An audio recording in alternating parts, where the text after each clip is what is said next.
Welcome back to Metals, Money, and Market. We're at the Friday, May 4th edition. As always, Mickey Fulp, the Mercenary Geologist. We're going to make some sense of these numbers. And for MiningClips, I'm Rob Goodman. Okay, Mickey, let's get at it here. It's some good economic data today. We had a no rate hike, a strong dollar. Let's head right into the metals here, where the metals were off this week. The precious metals had another lackluster week, down with the dollar up again. Gold did not test 1,300. It got to 1,303.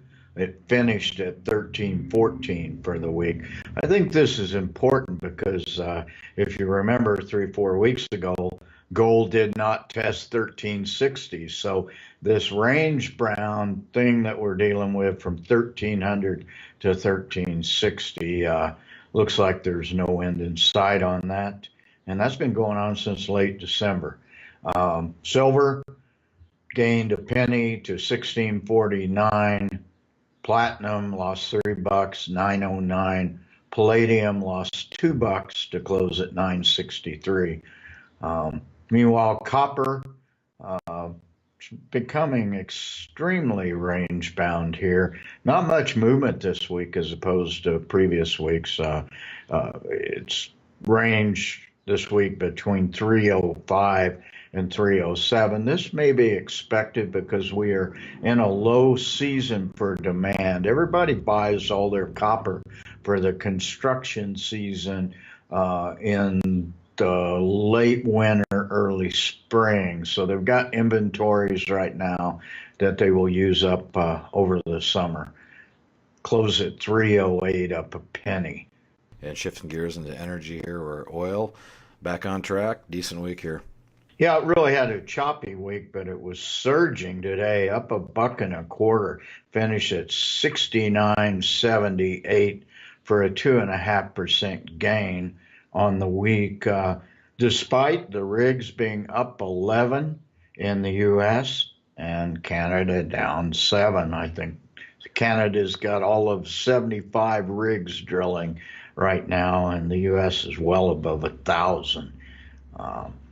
Inventories, 6 million barrel increase this week. U.S. production incrementally climbing once again.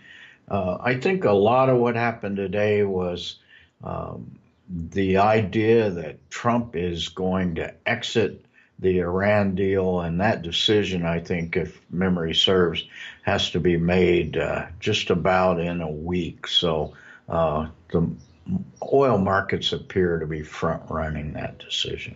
And then our currencies here, where the dollar charges on with another pretty good week here. Dollar's on a 3-week run on the uptick, mainly driven by a strong economy, number one, and the Fed postponing the rate increase until June. Weak euro, weak loonie, dollar up to 92.61. It's gained 3% over the last 3 weeks. Euro down to 120. Loonie mucking about at less than 78 at 7.7775. Not much else to say on that. All in all, it's a bit of a quiet week, Rob.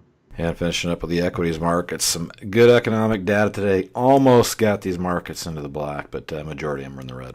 Yeah, the market was down and up and down and flat, and it made a pretty good rally today, but it still finished, markets finished generally in negative territory.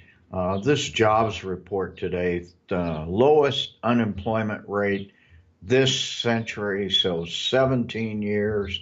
And meanwhile, you've got that leftist economic professor, Paul Krugman, saying that the tax cuts are a nothing burger. He's the guy that also predicted the markets would crash once Trump won the election. Well, I don't know how much they're up since Trump won the election, but I do know they're up 19% year over year. That would be the Dow. Dow closed the day at 24,263.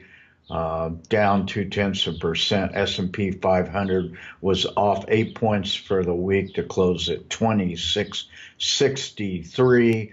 And NASDAQ really surged today on the news that Warren Buffett had purchased 75 million shares of Apple stock. So I don't know if that's all the reason that NASDAQ was up on the week, but certainly had a big effect right there.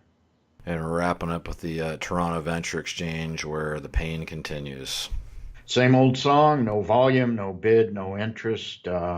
One thing I should clarify, we were commenting last Friday about the extraordinarily low volumes.